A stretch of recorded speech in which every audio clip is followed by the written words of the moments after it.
on a filmé le podcast dans son entièreté le lundi. On a eu un problème de son, donc du coup, on filme actuellement le jeudi et on va recoller la partie du jeudi, donc l'intro du jeudi avec l'autre partie du lundi. Donc les deux vont être racolés et c'est comme ça du coup que vous allez pouvoir écouter ce podcast et regarder dans son entièreté. Bon, écoutez, Merci. merci à tous d'être sur ce podcast Les Lumières intérieures. On a invité quelqu'un de très spécial pour nous. Et j'espère qu'il sera aussi spécial pour vous. Il a beaucoup de choses à vous dire et beaucoup de choses à nous dire. On a beaucoup de choses à apprendre et vous avez aussi, je pense, beaucoup de choses à apprendre. Donc déjà, avant ça, j'aimerais bien que si vous pouvez vous introduire, voilà, vous définir, mais avec une phrase à la troisième personne, en employant la troisième personne du singulier, si possible. Je laisse commencer par Ouais. notre invité. Merci Enzo pour cette opportunité. Je commence par ça. Et ce qu'on doit retenir de moi, ce qu'on doit retenir de Darius à la troisième personne, c'est HPRS. HPRS, c'est H pour humilité, P pour patience, R pour respect, S pour sincérité. Aujourd'hui, c'est des valeurs que je cherche à avoir tout au long de ma vie. Donc, je les incarne dès maintenant. Parce que pour moi, le futur, c'est maintenant. Et la deuxième chose qu'on doit retenir sur Darius, j'ai étudié la communication, j'ai un master en communication internationale et relations publiques. J'ai travaillé en communication, community management, chargé de communication. Et aujourd'hui, de tout mon parcours, j'ai été aussi coach en prise de parole. Et de tout ce parcours-là est sorti ce qu'on appelle la communication consciente. Et la communication consciente, on pourrait se demander ce que c'est prendre conscience de l'impact de sa communication sur soi, sa communication sur l'autre, de la communication de l'autre sur lui-même et de sa communication sur nous, dans les deux sens. Enzo et Hugo, ça fait un petit moment que je vous connais, mais dites-moi, comment vous êtes arrivés à la spiritualité, à parler d'énergie, tout ça, ça a commencé quand? J'ai été confronté à un instant T, voilà, une situation compliquée. Et j'avais soit deux choix, soit de continuer à me laisser abattre, ou soit de devoir prendre conscience dans cette situation ce qu'elle avait à m'apporter. Et donc en faisant ça, bah, ça m'a permis de vraiment voilà, toucher plein d'autres points et de pouvoir avancer dans ma vie. On a déjà Sur le volet. évoqué en tout cas comment, entre guillemets, on est arrivé jusqu'ici. Voilà, moi personnellement, c'est un élément déclencheur. À un instant T qui s'est déclenché. Ce qui fait que pour ma part, ça a vécu comme un traumatisme. Via ce traumatisme, j'ai eu une succession d'émotions négatives qui a fait que j'ai été obligé en fait de sortir de ma zone de confort et de me dire voilà, aujourd'hui, il faut que je devienne le Hugo que j'ai envie de devenir. Et donc c'est à ce moment-là que j'ai commencé à faire mon développement sur moi-même et par le biais de l'univers, comme par hasard, au moment où j'ai commencé à faire mon développement, je rencontre Enzo qui fait son développement en même temps. D'accord. Comme quoi les choses sont bien faites puisque dès l'instant, voilà, on va être, comment dire, dans le... Ouais, voilà, une fois qu'on va commencer à entreprendre, Ok, ok. si le timing il est bon, toutes les étoiles vont s'aligner et ce qui va faire que voilà, vous allez rencontrer les personnes qui vous étaient destinées ou les gens avec qui vous allez pouvoir vous développer, vous aider, comme actuellement, là, on est en train de faire un podcast à trois. Ouais, Je pense que c'est par le biais de l'univers. Je d'accord. pense que c'est une réelle chance d'être à trois. Et donc voilà comment moi je l'ai vu. Et c'est par ce biais-là que j'ai commencé du coup à faire une introspection et à voir voilà, comment je peux faire pour m'améliorer et pour surmonter cette épreuve. Tu vois, cette question de timing, moi, ça me plaît et ça me parle. Parce que une fois dans l'un de mes messages que je partageais sur les réseaux sociaux, je l'ai abordé, c'est n'attends pas d'être convaincu de savoir qu'est-ce qu'il y a de l'autre côté avant de te lancer. Parfois, quand tu le sens au fond de toi, fais le move. Pose l'action, fais le mouvement. Et c'est l'action qui va créer une autre action. Si toi, tu n'avais pas bougé pour créer ce nouveau personnage-là, ce Hugo que tu voulais devenir, si tu n'avais pas fait le move, tu n'allais pas rencontrer Enzo. Si Enzo aussi n'avait pas fait le move, il ne t'aurait pas rencontré. Donc, quelque part, nous trois, on s'est jetés dans l'inconnu et on est en train de se transformer. Il me semble que tu avais une question où je disais après, j'allais développer. C'était verbal, paraverbal et non verbal. C'est ça. Par rapport, moi, voilà, on a beaucoup parlé de la parole. Bon, je vais remettre un peu aussi dans un contexte. Je vais ramener parce que nous, ce qu'on a eu l'habitude de faire, c'est faire des demandes à l'univers. Comme vous pouvez le faire. Surtout pour les croyants, ça va être bah, prier, c'est ça. Donc, on va émettre une intention, une pensée à quelque chose de plus grand que nous. Et donc là aussi, moi, j'ai pris conscience que bah, la communication consciente, elle était importante. Parce que si on aimait une mauvaise, comment dire, si on aimait la chose de la mauvaise manière, bah, potentiellement, elle va jamais revenir à nous comme on l'a demandé. Et donc, si on prend conscience vraiment de les mots ont un sens et on émet cette demande à la perfection, bah, on sait que derrière cette demande, il y aura beaucoup plus de chances qu'elle va venir vers nous C'est un effet comme on l'a boomerang. comme on l'a demandé. Donc, moi, je l'ai vu là aussi là, par rapport à la communication consciente, à faire des demandes à l'univers. D'accord. Toi, avec ton jargon, vous appelez ça demande à l'univers. C'est ça. Et moi, avec ma sensibilité, je parle de communication consciente. Bah écoute Darius, voilà, avant de continuer sur le thème de la spiritualité, je pense qu'il y a des gens qui nous écoutent, qui nous regardent selon la plateforme YouTube ou Spotify. Je pense qu'il y a des gens qui ont la même question que moi, c'est-à-dire qu'est-ce que la communication consciente si tu devais définir le mot communication et le mot conscient? Je vais commencer par communication. Communication, pour moi, c'est émettre un message. Il y a un émetteur, il y a un message, il y a un récepteur. Je vais vous passer tous les détails qui sont le langage, les bruits, tout ce qui peut altérer la communication. Mais pour moi, émetteur, message, récepteur. Et celui qui reçoit, il fait un feedback. Ça, c'est la communication. Maintenant, le thème de conscient, conscience. Il faut différencier la conscience humaine de la conscience. Je suis conscient et la conscience, c'est différent pour moi. Pour moi, la conscience, c'est quelque chose de plus grand que nous, de l'ordre de l'univers. La conscience. Tout le monde peut se relier à la conscience. Au niveau personnel, je suis conscient. Être conscient, c'est faire l'expérience de. Ça passe par les sens. Il n'y a pas que 5 sens, mais on ne parle pas de sens. Mais je veux dire faire l'expérience de. Donc communication, émission de message et faire l'expérience de sa communication. Quand moi je te parle, il y a un impact sur moi. Là maintenant, il y a un impact sur moi, un impact dont je suis conscient. J'ai un message à faire passer et quand je passe ce message, je veux être le plus aligné entre ce que je pense et ce qui sort. Et quand moi je réussis à faire ça, après c'est le feedback. Là, quand je te regarde, tu hoches la tête. Tu me reçois, tu me perçois. Je suis conscient de cette réponse qui n'est pas verbale, qui est paraverbale, et je sais ce qu'elle signifie pour moi, que mon message, il est reçu. Mais dans ce message-là, il y aura des choses qui seront claires et d'autres qui ne seront pas claires. Et c'est à travers le feedback que tu vas me dire. Donc déjà, je sais qu'il y a un premier impact sur toi, qui est préalable, un premier impact sur moi. Et toi, tu vas me poser maintenant une question en retour qui est ton message que tu envoies vers moi. Et ça va m'impacter, je vais réfléchir et tout ça. Et c'est comme ça qu'on construit quelque chose. Nous deux, on construit un message pour une troisième personne. Nous trois, on construirait un message pour une quatrième personne. Et cette quatrième personne, quand il y aura des éléments qui seront flous pour elle ou elle voudra développer, elle va réagir en commentaire. Elle va vous envoyer un message. Est-ce que vous voyez, est-ce que c'est un peu plus clair pour vous? Donc, c'est message, émission, réception, et toi, tu es conscient. Tu mets de l'intention dedans. Je veux partager quelque chose. Je veux transmettre. Ça, c'est l'intention que je mets. Et mes mots s'ajustent avec mon intention. D'accord. Est-ce que tu penses qu'il existe, est-ce que pour toi, ça existe une communication parfaite? Non. D'abord, on entend quoi par parfait? C'est-à-dire que ton message a été reçu comme toi, t'as voulu le définir, comme tu as voulu le transmettre, et la personne, du coup, va recevoir comme toi, tu aurais voulu qu'elle le reçoive. D'accord. Pour répondre à ta question, je vais remonter un tout petit peu. Moi, je suis un messager. Ce message ne vient pas de moi. Ce n'est pas Darius qui l'a fabriqué. C'est ce déclic-là qui a fait de moi un canal. Donc, quand je reçois le message, je le partage. Déjà, on perd une partie. Parce qu'on ne peut pas tout expliquer avec les mots. Donc, une partie est perdue. Et toi qui reçois, quand je te dis voiture, pour toi, le mot voiture, ça te donne une marque de voiture dans ton esprit qui va avec une couleur qui n'est pas exactement ce que moi, je voulais transmettre. Donc, il y a une autre partie qui se perd. C'est pour cela que je fais le maximum pour donner des termes qui traduisent ma pensée. Mais ça ne peut pas être parfait.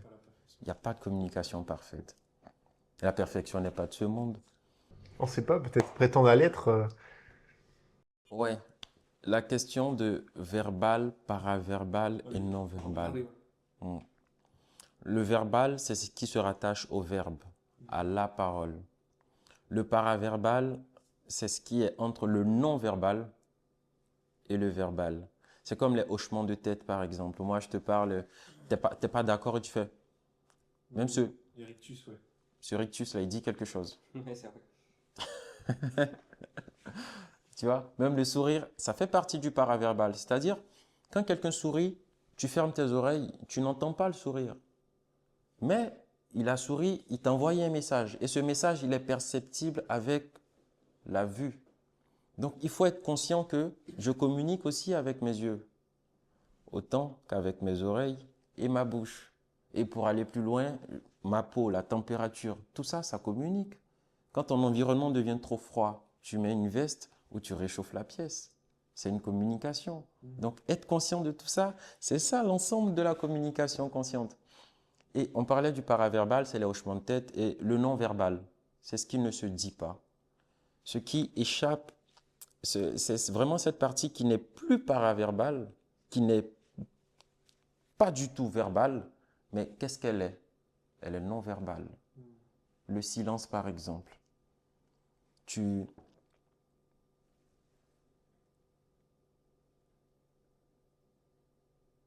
Voilà. Enzo, ce silence, je l'ai observé volontairement pour te faire passer un message. Et qu'est-ce que tu as fait? Tu as souri.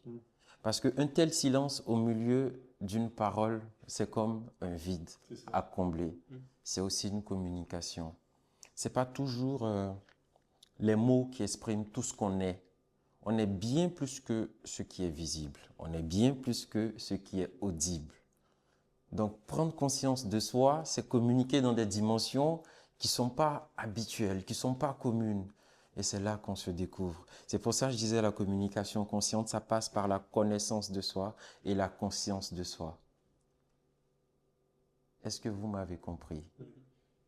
Possiblement, il y en a beaucoup qui seront perdus parce que voilà, on rentre vraiment spécifiquement dans des thèmes prédéfinis.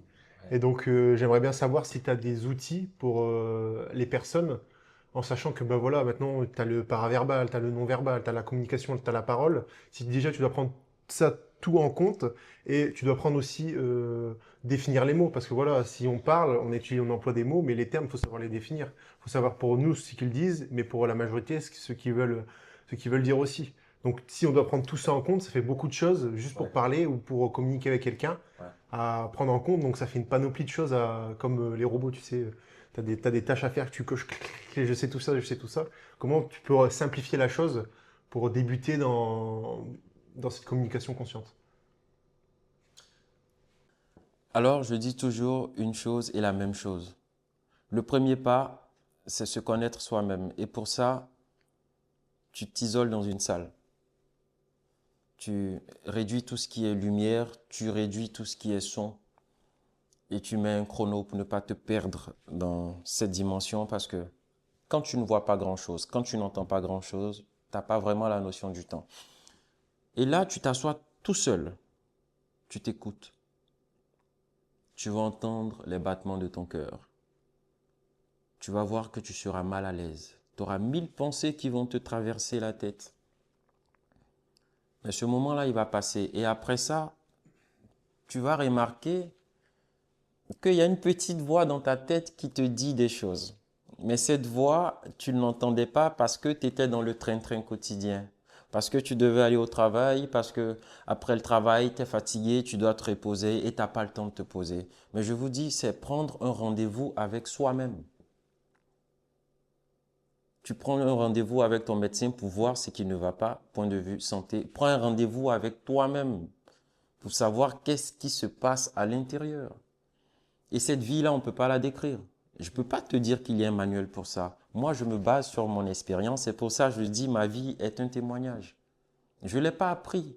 Je l'ai expérimenté. Il y a des choses qui me sont arrivées. Puis je dis, si je dois expliquer à quelqu'un par quoi je commence.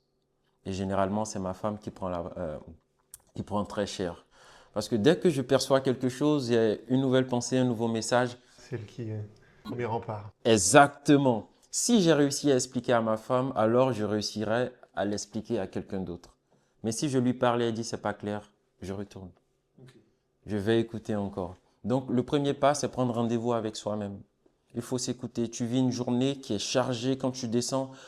Commence par revivre ta journée dans ta tête. Ce qui t'a marqué pendant que tu posais l'action ne sera pas la même chose qui va te marquer quand tu seras tout seul. Tu n'auras pas la même lecture parce que tu n'es pas la même personne. Quand tu te coupes de tout le monde, tu n'es plus la même personne. Tu deviens quelqu'un qu'on ne peut pas connaître. C'est toi seul qui es en train de le rencontrer, cette personne-là. C'est pour ça, tu vois les prières par exemple. Quand tu pries, tu fermes les yeux. Ça te met dans une certaine dimension. Et tu n'es pas fou. Tu fermes les yeux, tu es seul et tu parles. À qui tu parles? On ne dit pas que ceux qui prient sont fous. Tout le monde comprend, mais tout le monde ne fait pas l'expérience. Et moi, je ne demande pas d'être dans une religion ou quoi que ce soit. Prends rendez-vous avec toi-même. Tu seras conscient de qui tu es dans une autre dimension. Et là, ton message va changer, ta communication va changer. Parce que ce que tu vas vivre là-bas, ça ne va pas te laisser le même. Donc moi j'ai une petite question. Est-ce que pour toi, le terme introspection, rendez-vous avec soi-même, méditation, ainsi que prier, est-ce que pour toi c'est le même mot avec la même signification ou est-ce que selon chaque mot il y a des différences? C'est une tasse. Il y a quelqu'un qui va dire Darius tient la tasse. Un mot. Un autre va dire Darius lève la tasse. Deux mots. Darius présente la tasse. Trois mots. L'action, elle est la même ou pas? Bien sûr. C'est l'action qui compte. Tu dis, tu vas créer une sorte de langage propre à toi-même. Tu sais, Why not? Ça ne sera pas propre à moi. Ça va parler à des personnes parce que on n'a pas tous le courage d'assumer cette singularité, Enzo. Pour assumer ça, je ne sais pas comment te dire, mais il y a des frissons qui me prennent parce que ta question est tellement profonde. Ce que tu es, quand tu vas le découvrir un tout petit peu, tu ne vas pas agir comme avant. Tu ne vas pas faire ce que les autres font. Parce que tu vas comprendre que tu n'es pas tout le monde. Ce que tu es, tu vas vouloir le singulariser parce que c'est ça qui change une vie. Si cette dame n'était pas revenue sur ses pas et elle s'était dit non, c'est pas la peine, un simple merci, ça vaut pas la peine. Je ne serais pas là aujourd'hui à vous parler de ça. Pour elle, ce merci est important. peut-être pour elle, ça a été peut-être juste un merci, mais toi, ça a été un déclenchement de tellement de choses derrière. Je viens de comprendre là à l'instant qu'un mot peut cacher beaucoup de messages. Je n'ai pas dit beaucoup de sens. Un mot peut cacher beaucoup de messages. Parce que le merci, celui qui dit merci, il est conscient d'avoir reçu quelque chose. C'est un autre niveau de conscience. Il y a le merci qu'on dit à tout le monde parce que tout le monde a posé une action. À la vue de tout le monde, c'est apparent. Mais celui qui dit merci pour de petites choses, c'est que lui, il voit une certaine grandeur dans ce que le monde appelle petit. C'est intéressant. Merci pour cette lucarne, ce podcast, les gars. Moi, j'ai une question. Vous parlez d'énergie. Vous, la spiritualité, vous en parlez avec le terme énergie. Moi, c'est communication consciente, la conscience. Vous, c'est énergie. Parlez-moi un peu d'énergie. Pour vous, c'est quoi l'énergie? Comment je peux prendre conscience de cette énergie-là à partir de la discussion qu'on a? Je comprends tout à fait d'ailleurs ce que tu veux dire. C'est vrai que nous, comment on le perçoit, je pense que via l'énergie, on arrive à communiquer avec les gens. On va le sentir dans la discussion, on va le sentir par l'aura que la personne elle dégage. On va sentir déjà si ça va être compliqué ou non de faire passer notre message. Là, tu me perds, là, tu as parlé d'énergie et tu as mis le mot aura.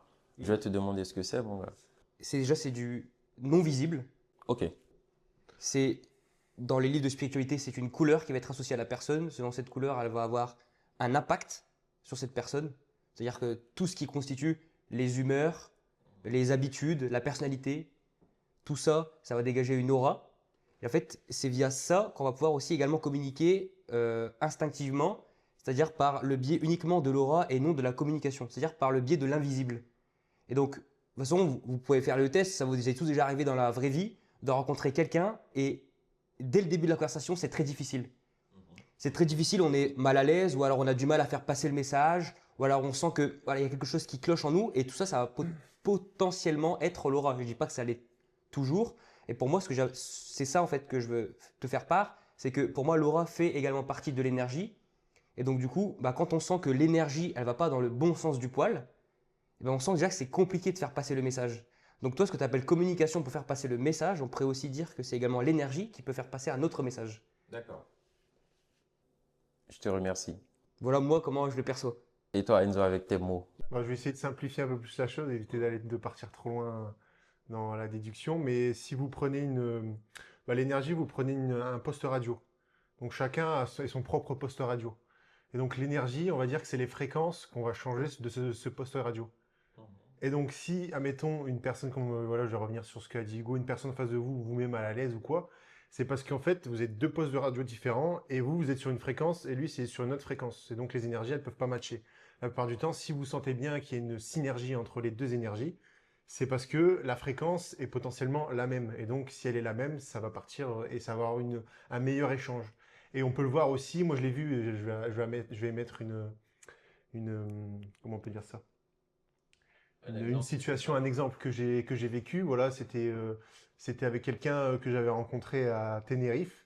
Et donc cette personne, elle parlait anglais. Moi, je parlais très peu anglais, elle parlait espagnol. Donc moi, c'était français et anglais. Mais en anglais, je disais les mots basiques. J'arrivais pas à émettre une pensée. Je disais voilà, je demandais combien ça coûte, comment machin, mais pour parler un peu de spiritualité. Comment on dit ça? Comment on dit ça?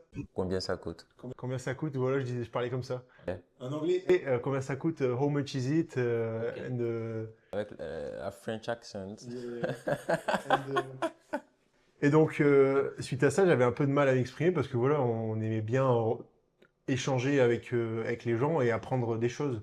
Et donc, le fait que bah voilà, cet aspect de moi, il est bloqué, on va dire, par la langue, bah, ça me contraignait. Mais par contre, avec cette personne, vu que j'avais, on va dire, une fréquence qui était un peu similaire, parce que je savais ce qu'elle faisait, ce qu'elle aimait bien, elle aimait un peu les mêmes choses que moi, et je sentais qu'il y avait voilà une bonne alchimie.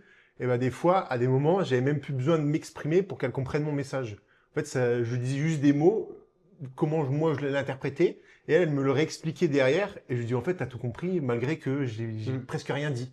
Et au final, c'est cette synergie de je suis sur la même fréquence, les énergies sont bonnes, et donc il y a une communication qui fait que après, bah, la parole, elle est encore plus. C'est comme un entonnoir en fait.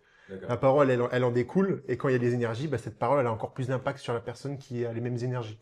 Moi, de ce que vous m'expliquez, ça me donne une image. Je me répère mieux avec la radio. On se dit, quand tu captes la bonne fréquence, tu entends le message C'est ça. à la radio. Et quand on parle de deux personnes qui sont deux postes radio, si les deux n'ont pas les mêmes fréquences, on se dit, lui, il est comme ça et lui, il est comme ça, il y aura incompréhension. C'est ça. Mais dans la vraie vie, comment ça se matérialise, ça? Bah, dans la vraie vie, on prend. Parce que du coup, c'est pas que les énergies. Ouais. On a aussi le langage, comme tu disais, non verbal, verbal, et toutes les choses invisibles. Parce que, comme l'a dit Laura, on a des flux énergétiques autour de nous, des sortes de vibrations. Et ces vibrations aussi, elles communiquent, en plus de notre énergie. Ok. Et donc, tout ça, on va dire, c'est un pack pour pouvoir comprendre une personne. Donc, si, par exemple, l'énergie, on va dire, c'est 40%, tu comprends pas la personne sur ces 40%, eh ben, tu vas essayer de la comprendre sur son langage. Par exemple, si tu la comprends pas sur son langage, bon, voilà, c'est fini. On peut pas. T'as déjà 80% de la personne que tu essaies de comprendre. Tu pourras pas la comprendre ou transmettre ton message. Ça me fait penser à quelque chose. Tu as dit,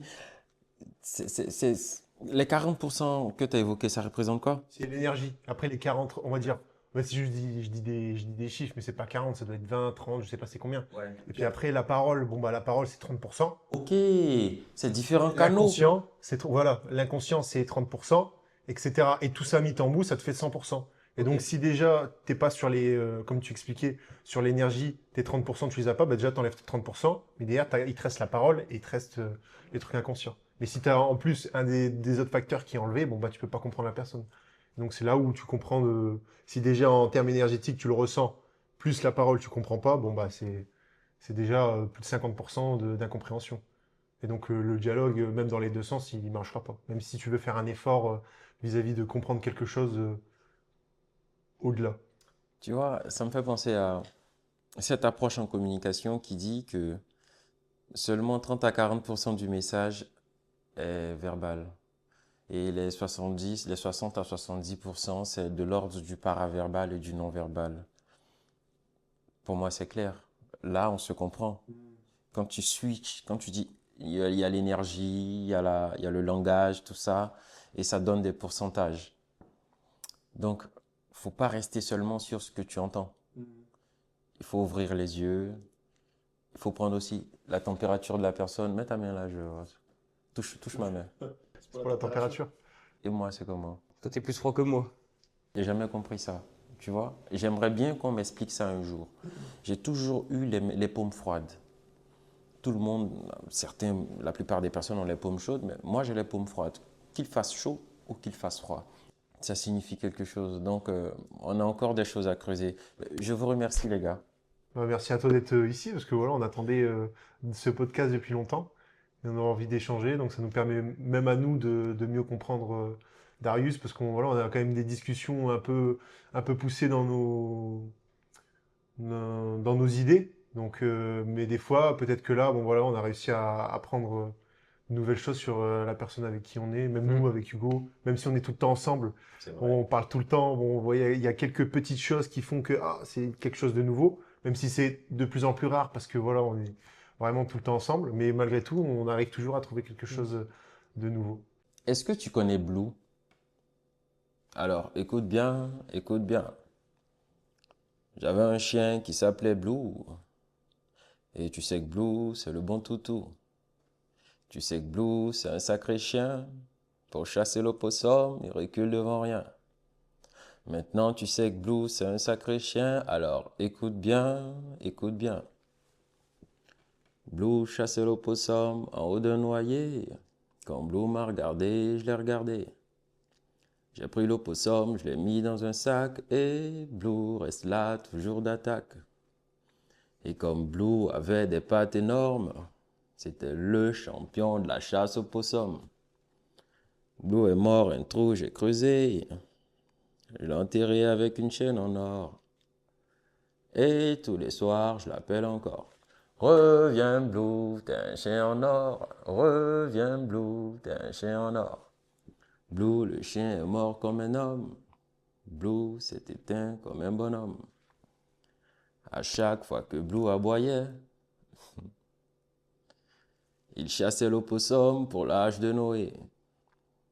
Je vous dis ça pour que vous sachiez qu'au paradis des chiens, il est allé. Qu'au paradis des chiens, il est allé.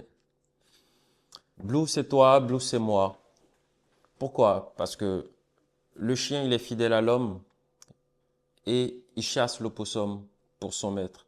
C'est toi qui vas au travail, tu te bats pour tes enfants, pour ta famille, pour un objectif que tu t'es fixé. Pendant notre vie sur Terre, on va rencontrer des personnes. On est tous de passage sur la Terre. Et les personnes qu'on rencontre, on va les impacter. Et le jour qu'on sera plus sur Terre, ce sont ces personnes-là qui vont nous faire revivre, mais dans leurs souvenirs. C'est pour ça, quand Blue a quitté la Terre, je l'ai enterré avec une chaîne en or. Et chaque soir, je l'appelle encore. Reviens Blue, t'es un chien en or. Les personnes que tu auras impactées, c'est ceux-là qui vont se souvenir de toi, qui vont dire reviens X ou Y, je t'aime toujours, tu comptes pour moi. Et le dernier message, quelles que soient tes croyances, que tu sois musulman, chrétien ou autre, après la vie sur terre, tu vas quelque part ou tu vas nulle part. Mais pour Blue, il continuait à chasser l'opossum pour l'âge de Noé. Ce dans quoi t'es bon mon gars. C'est ça qui te rend utile sur la terre. Ça, c'est le message caché derrière cette chanson. Et si vous voulez, la prochaine fois, je vais vous parler de Monsieur le Contrôleur. C'est notre chanson. Exactement. Tu vas être le pro des chansons. Bah écoute, du coup, merci à toi Darius d'être venu ici sur ce podcast. Je vous en prie, à vous le remerciement. Moi j'ai envie de dire, voilà, j'ai envie de dire, parce il a parlé d'amour. Avant d'apprendre à aimer les autres, aimez-vous vous-même, c'est le plus important. Et vous pourrez apprendre aussi à aimer les autres en vous aimant d'abord par vous-même. Et donc sur cette fin de podcast, Il va pardon, couper. non, Il veut pas qu'il coupe. non, il coupera pas, il laissera cette partie. Donc merci à tout le monde, merci d'avoir écouté si vous êtes encore là sur la fin. Merci à Hugo aussi, le co-présentateur. Il y a un truc que je voulais dire à celui ou celle qui m'écoute. Il faut donner ce que tu veux recevoir. Tout le monde le dit, mais personne ne le pratique. La réciprocité, c'est très simple. Tu veux de l'écoute, donne de l'écoute, mais de l'écoute sincère. La prochaine fois, je vais parler de la qualité de présence. Ça construit des relations sincères. Il y a trop de trahison, il y a trop de douleur, même en amour. il y a trop de relations qu'on dit toxiques, alors que c'est toi qui as construit cette toxicité. C'est pas toi qui as conçu la personne que tu aimes, mais cette toxicité dans vos rapports, tu en es responsable, mais à un degré où tu n'en es pas conscient. Pour éviter ça, il faut donner de l'écoute véritable. Je ne t'écoute pas avec mon smartphone en même temps, non. Il faut donner de l'écoute véritable. Je ne t'écoute pas pour te contrer avec mes arguments, non. Je t'écoute pour cerner ton message, pour te dire comment je l'ai perçu. Ça fait un. Et la deuxième chose, il faut apprendre à se taire. C'est pour ça que c'est important de méditer. C'est pour ça que c'est important de s'isoler, se rencontrer soi-même. C'est comme ça, moi j'appelle la chose. Quand tu apprends à te taire, en même temps tu apprends à parler. Parce qu'avec ce silence, tu sauras à quel moment... Parce qu'avec ce silence, tu sauras à quel moment prendre la parole pour avoir de l'impact. Si tu veux avoir de l'impact. Si tu veux parler pour parler, tu seras le champion, tu vas parler, personne ne va t'arrêter. Mais si tu veux donner un message qui impacte, alors il faut apprendre à se taire. Parce que l'un ne va pas sans l'autre.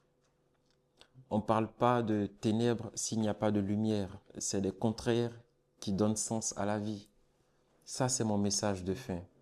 Écoute véritable et silence intentionnel pour avoir une parole impactante, une parole consciente. C'est le message que j'avais à passer. Merci beaucoup. C'est la fin du coup de ce podcast. Donc voilà, j'espère que vous avez apprécié. N'hésitez pas à mettre des retours du coup dans les commentaires sur Spotify et sur YouTube. On mettra les liens des réseaux de Darius dans la description. Comme ça, si vous avez été intéressé par son message, vous pouvez lui envoyer un message ou simplement le suivre sur ses pages. Et voilà, n'hésitez pas à rejoindre les TikTokers pour les prochains podcasts et les prochaines vidéos. C'est ça. Merci à tous. Je pense qu'on a tout dit. Puis voilà, merci à tous. Moi, j'aime check. Ouais, c'est le check de fin.